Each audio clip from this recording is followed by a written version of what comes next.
Welcome to this explainer. Today, we're stepping right into the suffocating dark of a grim, gothic fable. It's a story that absolutely dismantles how we typically view strength and identity. Everything centers around this incredibly claustrophobic 6 by 4 foot cold stone room. Just imagine it for a second. It's a space so incredibly narrow and so pitch black that there is literally zero physical or psychological room for titles, for status, or for that heavy armor we all wear out in the real world. We are entering the realm of radical vulnerability. Okay, let's dive right into this. Picture the jester, Willinar, standing right at the threshold of the abyss. He's just standing there, casually juggling 3 rusted locks that he calls duty, sanctity, and reason. Before him, you've got these 2 grand figures, a knight and a priest, demanding the key to the celestial gates. But internally, the jester is completely mocking their clanking steel and performative robes. He looks at them and thinks, "You absolute fools. These aren't achievements, they're just ridiculous heavy weights dragging you straight into a void of meaninglessness." So he laughs and hands them a jagged, lightless stone. You see, he isn't giving them a key to the stars at all.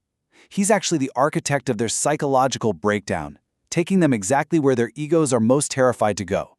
And by doing this, Willinar acts as the ultimate mirror of truth. I mean, think about it. As humans, we naturally gravitate toward the grand temple, right? We love that illusion of external grandeur. We spend our lives building these elaborate personas and participating in hollow social rituals just to shield ourselves. But the jester cynically flips the script on these seekers. He intentionally tricks their egos, pulling them away from those monumental heights and forcing them into that tiny 6 by 4 stone cell. It's a space so small that their metaphorical armor literally cannot fit through the door. This cell acts as a psychological catalyst. It forces an inverted journey where the only thing left to look at is their own emptiness. So how does he do it? Well, the jester's cynical framework for this breakdown is actually pretty straightforward. Step 1. Subvert the hierarchy. By dragging the protector of the realm and the guardian of the sacred into a tiny, dirty cell, he instantly negates their public identities. Step 2. Confine the ego. Just completely strip away all those physical and psychological distractions. And finally, Step 3. Extract the failure. Now, the seekers obviously view this terrifying emptiness as a total loss, but the jester knows the real secret here. This void of meaninglessness isn't a punishment, it's a strict prerequisite. You literally have to break the false self entirely to extract the authentic identity hiding underneath. So let's step into that suffocating dark alongside the Knight of Reason. As he walks in, his armor scrapes against the stone walls with this terrible shriek of metal. The ceiling is way too low for the plume on his helmet, and as he unbuckles his heavy breastplate and it hits the floor with an unceremonious clang, it echoes in the dark. And in that moment, it hits him. He says, "My shoulders have grown into the shape of this steel." Staring into the pitch black, he realizes there is actually no one inside the suit anymore. He is just a ghost haunting his own life. He spent decades defending a realm he couldn't even feel, all to protect a terrifying, hollow emptiness inside himself. Now, what's really fascinating about this realization is the deep philological truth behind it. Take the Latin root for the word armor, armere. It means a fitting with weapons. And sure, for the knight, this fitting created an illusion of external grandeur. But in the old tongue, it also implied a sort of sameness, a rigid, constant repetition of the self.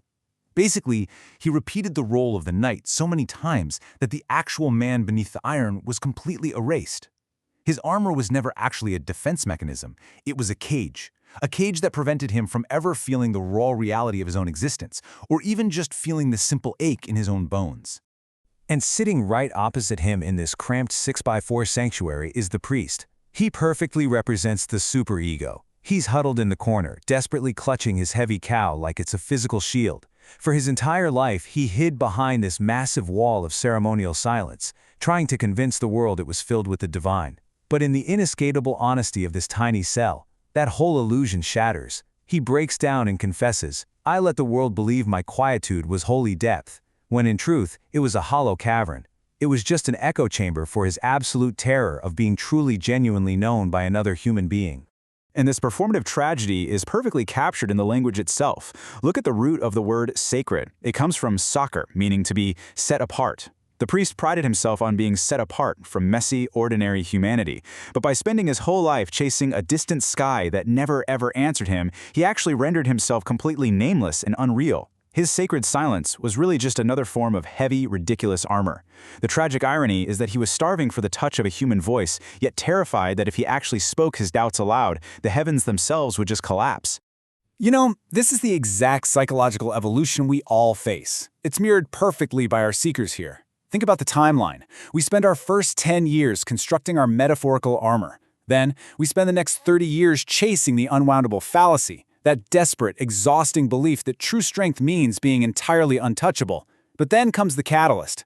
One moment.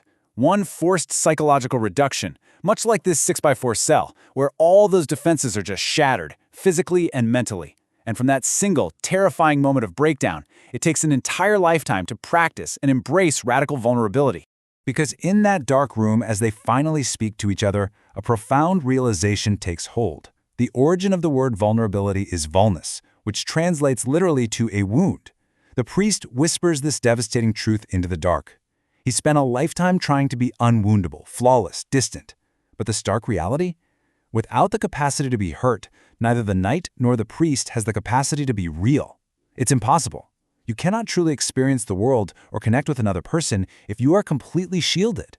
To be human is, by definition, to bear a wound. And when that heavy language of status and invulnerability is finally dropped, something incredibly beautiful emerges. It's called the Ember Voice. This is a mode of honest, warm, and highly vulnerable confession that is born directly from acknowledging mutual failure. The priest finally pulls that heavy fabric of the cowl away from his face. The knight reaches out, and their grime-streaked, trembling hands finally meet in the flickering light of a single candle. This is the third dance. It's the exact intersection where the human and the holy finally meet, not in some grand sweeping pronouncement, but right there in a courageous, shared struggle. Because they realize that their mutual failure isn't an end at all. It's actually the beginning of a connection that no grand temple could ever possibly contain. The divine is redefined here. It's not found in unreachable heights or solitary, flawless gestures. It's found in the open space of shared human wounds. By occupying this tiny room together and just admitting their absolute failure, the silence that once felt like a terrifying absence transforms into an invitation. Those cold stone walls become a sanctuary. It proves that the truest meaning is always forged in the raw warmth of authentic connection, right smack in the middle of our brokenness. Ultimately, the Jester's 6x4 stone room is a metaphor for the internal confrontation that, let's be honest, we all actively avoid. We all wear armor. We all play these performative roles to project strength and hide our own hollow caverns. But the architecture of radical vulnerability tells us that until we allow our egos to be dismantled and our wounds to be seen, we're really just ghosts haunting our own lives. So I want to leave you with this. When your physical armor and false identities are unceremoniously stripped away, what is the true thing that remains in the dark of your own cell? Think about it. Thanks for joining me for this explainer, and keep exploring.